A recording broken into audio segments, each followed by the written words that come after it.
Mga sir, bali ito, Toyota Corolla. Bali, nagpagawa na sa akin to dati. Ang problema yung speedometer. Ayos yung speedometer.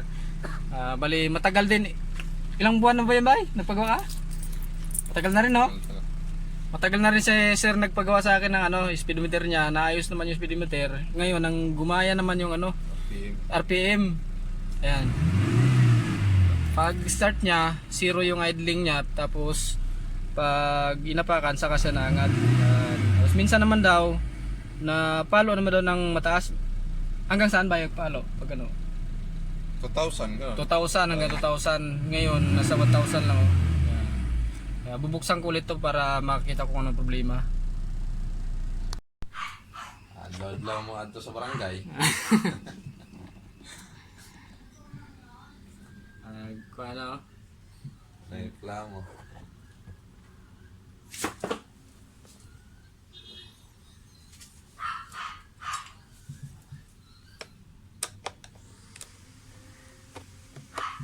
Paras dito sa kuan sa Sampaguita, sa 13.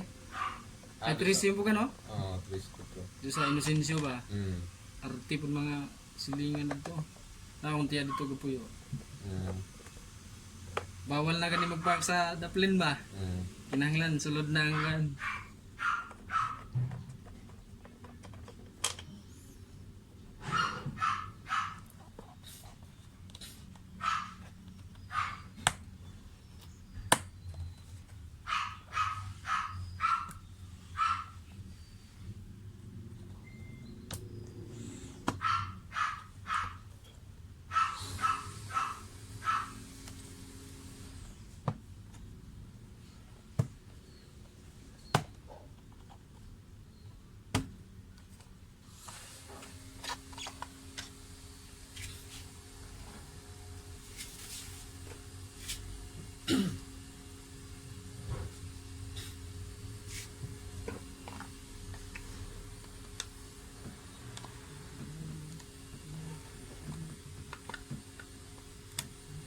Nay nagpa-ayos ako diri nga kuan gikan Las Piñas. Oh. Ang paayo ra nila sa kuan ta kuan panel gauge. Oh. Sakto jud pag-abot nila dapat nag-overheat. Kanang asa Kuan ang hose ning putok ba? palitan ng boss. Oh, may gani kay hose lang yung putok, Mm. dili ang radiator. Doble na yung trabaho. Doble yung kuan. Nagasto sa Yes. tagiya. Abot yun may kuan, alas 9 kapin sa gabi eh. So, Kay alas 3 na busil na ningabot dire.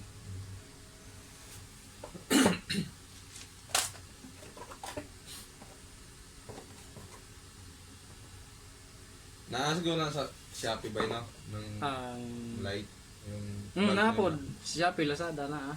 Test ko lang siguro kung ilang watts no. Ari ba yo? Nasunog good.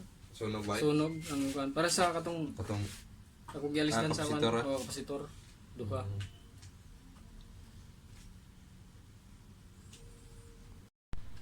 Duwa na ba? Duha na.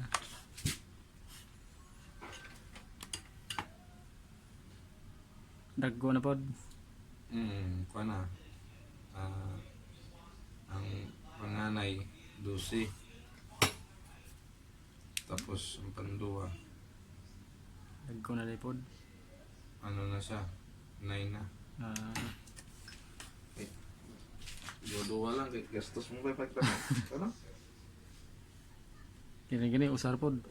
Pero yung pag nakakas probinsya kay dagan mong pan ba? Tanaw-tanaw. Libre ba?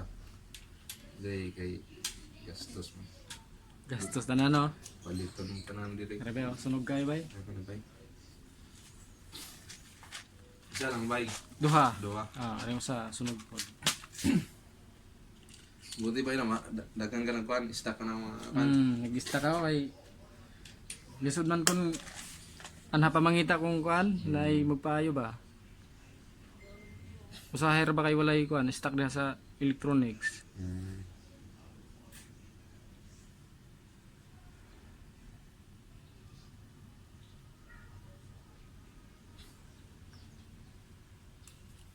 Na imo rin nga usahay Domingo.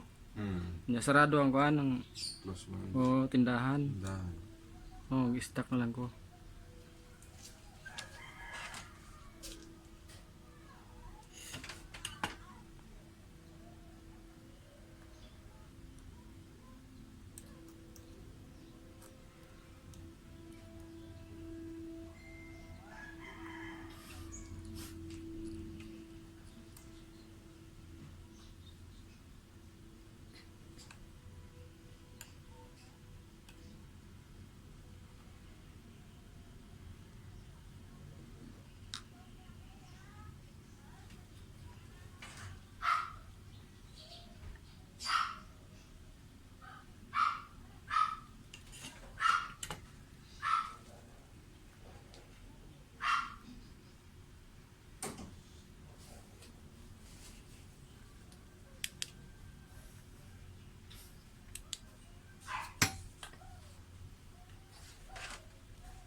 Kasagaran mga mori, mga lagyo, mga adventure.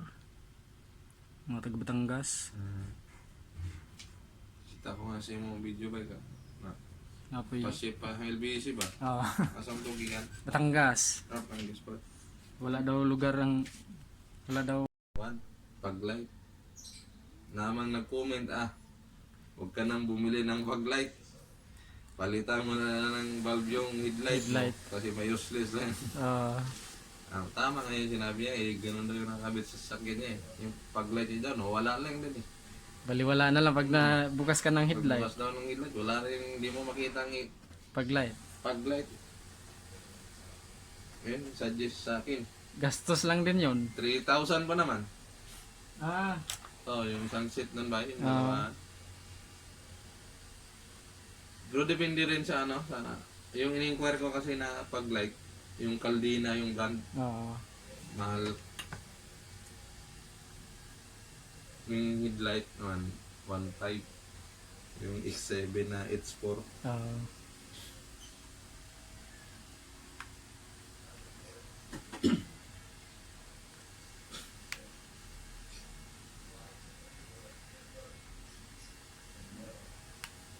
Headlight na ko, kuan pa rin paghapon na halogen.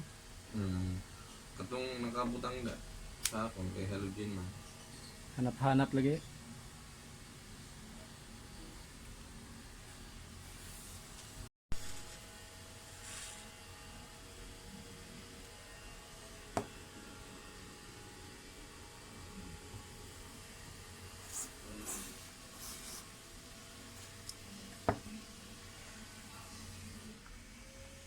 Sir, ayos na yung yung RPM gauge. Isasalpa ko na to dun sa panel gauge. Para may lagay na dun sa sasakyan.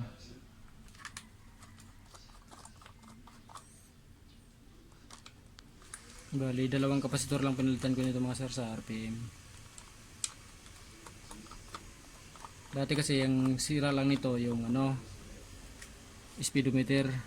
After ilang buwan, 3 months yata o 4 months na yata nakalipas, gumaya naman tong ito namang RPM gauge ang nagluko.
Lang Joy, yung Sachet? Rexona. Yan na lang. Bigyan si... Yan mga sir, bali ito, ayos na yung RPM gauge ni sir. Yan. Yan, dati hanggang 1,000 o kaya 2,000 lang. Ngayon, pwede na umabot sa ano, sa red line. Kaya na sa red line. Pero mahirap na paabutin, baka ano yung timing belt eh. Yan, ayos na.